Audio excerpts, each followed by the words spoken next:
নমস্কার বন্ধুরা, আমি সায়ন্তিকা প্রবার হেসেলে তোমাদের সকলকে স্বাগত। আজকে আমি তোমাদের সাথে খুবই হেলদি একটা মাছের ঝোলের রেসিপি শেয়ার করব, যেটা ছোট থেকে বড় সকলের জন্যই বাড়িতে বানাতে পারো। আর জ্বর সর্দির মুখে তো এই ঝোলের রেসিপিটা খেতে খুবই ভালো লাগবে। চলো তাহলে বেশি দেরি না করে রেসিপিটি দেখে নেওয়া যাক। আমি এখানে 2 পিস রুই মাছ ভালো করে ধুয়ে পরিষ্কার করে নিয়েছি। তোমরা রুই বা কাতলা যে কোনো মাছই এখানে ব্যবহার করতে পারো। এবার মাছ দুটোতে গোলমরিচের গুঁড়ো, নুন আর সামান্য হলুদ দিয়ে মাখিয়ে নিয়ে 10 মিনিটের জন্য রেখে দেবো। আর এখানে দেখতেই পাচ্ছ আমি মাঝারি সাইজের টুকরো করে বেশ কিছুটা লাউ কেটে নিয়েছি, আর তার সাথে পালং শাক কুচিয়ে নিয়েছি 1 কাপের মতো। কড়াইতে 1.5 টেবিল চামচ সর্ষের তেল দিয়ে দিলাম, আর এই তেলটাতেই আমি মাছটাও ভাজবো, আর সেই তেলেই আমি গোটা রান্নাটা করব।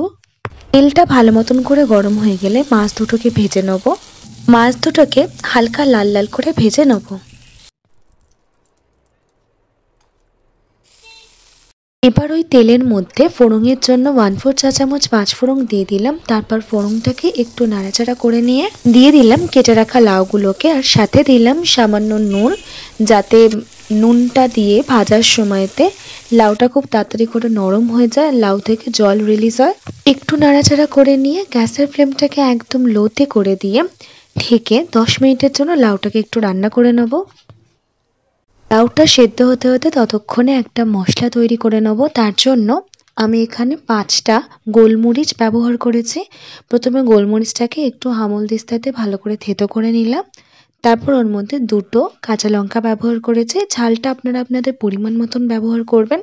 আর যদি ছোট বাচ্চার জন্য এই ঝোলটা বানান, তাহলে সেই ক্ষেত্রে কাঁচা লঙ্কার ব্যবহারটা নাও করতে পারেন।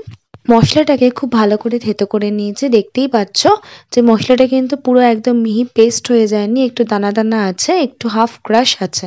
10 মিনিট পর ঢাকাটা খুলে দেখে নিচ্ছি। লাউ থেকে ভালো জল রিলিজ হয়েছে, আর লাউটা মোটামুটি 25% মতন কুক হয়ে গেছে। এবার ওর মধ্যে সামান্য হলুদ গুঁড়ো দিয়ে দিলাম, ওই 1/4 চা চামচ মতন। তারপর ভালো করে সমস্ত কিছুকে মিশিয়ে নিয়ে 2-3 মিনিট মতন একটু ভেজে নেবার পর ওর মধ্যে 1.5 কাপ উষ্ণ গরম জল দিয়ে দিলাম। আবারও সমস্ত কিছুকে ভালো করে মিশিয়ে নিয়ে ঢেকে দিলাম আরও 10 থেকে 15 মিনিটের জন্য। এরকমভাবে ঢেকে ঢেকেই লাউটাকে প্রায় 90% পর্যন্ত সেদ্ধ করে নেব। আর এই সময় কিন্তু গ্যাসের ফ্লেমটা লো টু মিডিয়ামে থাকবে। প্রায় 15 মিনিট পর ঢাকনাটা খুলে দেখে নিচ্ছি। লাউটা কিন্তু একদম পারফেক্টলি সেদ্ধ হয়েছে। লাউটা যখন 90% মতন সেদ্ধ হয়ে যাবে, তখন ওর মধ্যে আগে থেকে কুচিয়ে রাখা পালং শাকগুলোকে দিয়ে দেবো। আর তার সাথে যে গোলমরিচ আর কাঁচা লঙ্কার মশলাটাকে তৈরি করেছিলাম সেটাও দিয়ে দিলাম।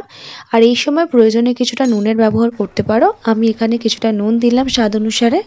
এবার সমস্ত কিছুকে ভালো করে মিশিয়ে নিয়ে আরও 5 মিনিটের জন্য রান্না করে নেব। মোটামুটি 5 মিনিট মতন রাখার পর ঝোলটা যখন ফুটে আসবে, তখন ওর মধ্যে ভেজে রাখা মাছগুলোকে দিয়ে দেবো। আরও 3-4 মিনিট মতন ঝোলটাকে ফুটিয়ে নেবার পর ওর মধ্যে বেশ কিছুটা ধনেপাতা দিয়ে দিলাম।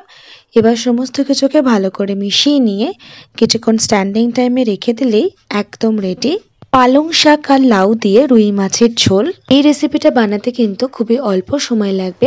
তার সাথে খুব সামান্য পরিমাণে তেল আর মশলার ব্যবহার করেই খুব সহজেই এই রেসিপিটা বানিয়ে ফেলা যায়। রেসিপিটা যদি ভালো লেগে থাকে তাহলে অবশ্যই আমাকে একটা কমেন্ট করে জানাবে। আর আমার চ্যানেলে নতুন বন্ধু হয়ে থাকলে চ্যানেলটি সাবস্ক্রাইব করে নেবার অনুরোধ রইল। পাশে থাকা বেল আইকনটি প্রেস করে নেবে, কারণ আমি চ্যানেলে যখনই নতুন কোনো রেসিপি শেয়ার করব নোটিফিকেশন তোমাদের কাছে চলে যাবে। আজকের মতন এই পর্যন্ত। আবার চলে আসবো নতুন কোনো রেসিপি নিয়ে তোমাদের সাথে শেয়ার করতে। ততক্ষণের জন্য টাটা।